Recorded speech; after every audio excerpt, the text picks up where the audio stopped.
You have heard of Ted Bundy. You have heard of Jeffrey Dahmer. You have probably heard of the Zodiac Killer. But I am about to tell you about a man who killed more people than all three of them combined. 93 people, 19 states, 35 years. And here is what makes this truly unbelievable.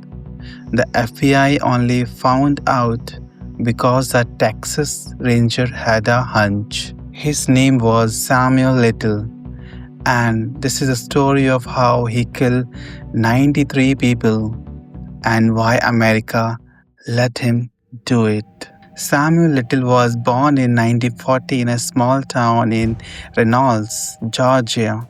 He was raised by his grandmother in Lorain, Ohio. By his teenage years, he was already in trouble with the law. Petty theft, breaking into homes, street fights. Over the next few decades, Little drifted across America, city to city, state to state. No permanent job, no family ties, no roots anywhere. And everywhere he went, he left a trail of arrest behind him. Assault, kidnapping, rape. The man was arrested over 50 times, 50 arrests across 11 states over multiple decades. And not once, not a single time was he convicted of murder. Not in 1970, not in 1982, not in 1994, not in 2003. Every single time he walked free, and every single time he went right back to killing. To understand how Samuel Little got away with this for so long, you need to understand who he targeted and why. This man was not random. He was not impulsive. He had a cold and calculated strategy. He went after women he knew nobody would come looking for. Women already living on the edge, homeless, struggling with addiction, walking the streets at night. Women who, if they disappear tomorrow, might not even get a missing person report filed. He knew exactly what he was doing. The FBI confirmed it in their own official statement. Little chose victims he thought would not be missed and whose death might not be investigated as homicides. He literally told investigators he picked women he believed the system would not fight for. And the most disturbing part of this entire story, he was completely right. Death after death was ruled an overdose. Death after death was ruled an accident. Case closed. Nobody looked twice. For 35 years, the system did exactly what he predicted it would do. Before we go any further, I want to stop and talk about the women he killed. Because this story is not about Samuel Little, it is about them. His first known victim was a woman named Mary Brosley, 33 years old, a mother of two. Massachusetts, New Year's Day, 1971. Her son Darrell grew up with no idea what happened to his mother. No answer, no closure, just gone. When investigators finally matched his mother's case to Samuel Little's confession, Darrell was 59 years old. He had spent his entire life not knowing. 50 years of silence finally answered. Mary Brosley was victim number 1. There were 92 more after her. Samuel Little drew portraits of his victims from memory, decades after he killed them. The FBI released these drawings to the public, hoping someone would recognize a face. Some were identified, but as of today, 33 women in those sketches still have no name. 33 families still waiting for a phone call. So how does a man kill 93 people across 19 states and nobody catch him for 35 years? The answer is not simple and it is not comfortable. First, the victims. Little was right about one thing. At the time, death of homeless women, women with addiction issues, women walking the streets were frequently not investigated as murders. They were written off quickly with little scrutiny. No forensics, no detective work, file closed. Second, the system was broken. Police departments across America did not share information with each other. A murder in Los Angeles had no connection in the files to similar murders in Miami or Ohio or Texas. Every department was working in its own silo. Nobody was looking at the full picture. Samuel Little knew this. He moved constantly and deliberately so. No single city could build a case against him. Third, even when police did arrest him for assault, for rape, for kidnapping, the charges rarely stuck.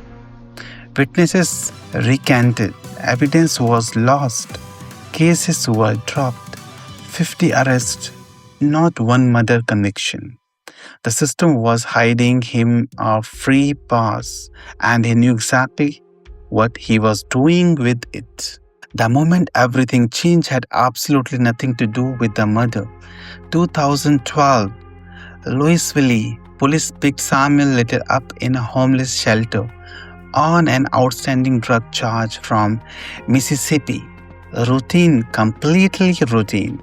Just another arrest for a guy who had been arrested 100 times. But this time, Los Angeles detectives run his DNA through the national database, and it matched 3 cold cases, 3 unsolved murders, 3 women in Los Angeles cases. 3 women in Los Angeles whose cases had been sitting untouched since the late 1980s. In September 2014, Samuel Little stood trial in Los Angeles. He was found guilty on 3 counts of first-degree murder, 3 consecutive life sentences, no possibility of parole. Most people figured, case closed, 3 murders, story over. It was not the end of the story. Not even close. In 2018, a Texas Ranger named James Holland walked into a California prison with a cold case file. An unsolved murder from Odessa, Texas. A woman named Denise Brothers, a mother who had gone missing in 1994. Her son, Damien, had spent years searching for her with his grandparents. Holland wanted answer. What he got changed American criminal history. Holland was different from other investigators. He did not go in with threats or pressure. He sat down, he listened, he let Little talk. The first time Holland walked in, Little tried to dominate the room. He described murders in graphic detail, staring Holland directly in the eyes, trying to break him. Holland never flinched. Over 700 hours of interviews across 2 years, James Holland got Samuel Little to confess. Not to 3 murders, not to 10, to 93. What happened next was unlike anything in American law enforcement history. As Little confessed case by case and city by city, FBI analysts scrambled to match his words to cold cases across the country, and the details he gave were extraordinary. He remembered the exact street corners where he killed, the color of the woman's dress, the arcs near a highway in Miami. Investigator went to Miami and found these exact arcs right where Little said they would be. James Holland confirmed Nothing Little said was ever proven wrong or false. City by city, cold cases that had sat untouched for decades were finally solved. Families who had waited 23, even 40 years of answer finally got phone calls. But Samuel Little himself said something in a phone interview that stopped everyone cold. He said, "They were broke and homeless, and they walked right into my spider web." And then he admitted something even more disturbing. He said, "There were probably numerous people convicted and sent to prison for crimes he committed. Innocent people in prison for murders Samuel Little committed, and he knew it." Because of James Holland's work, 50 cold cases were officially solved and closed.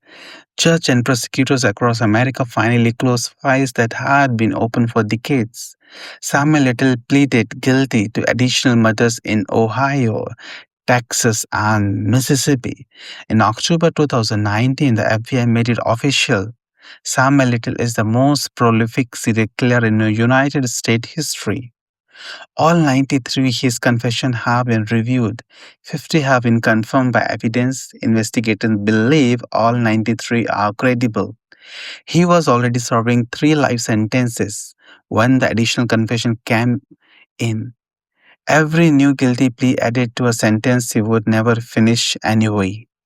On December 30, 2020, Samuel Little died in a California hospital. He was 80 years old. No dramatic final words, no remorse.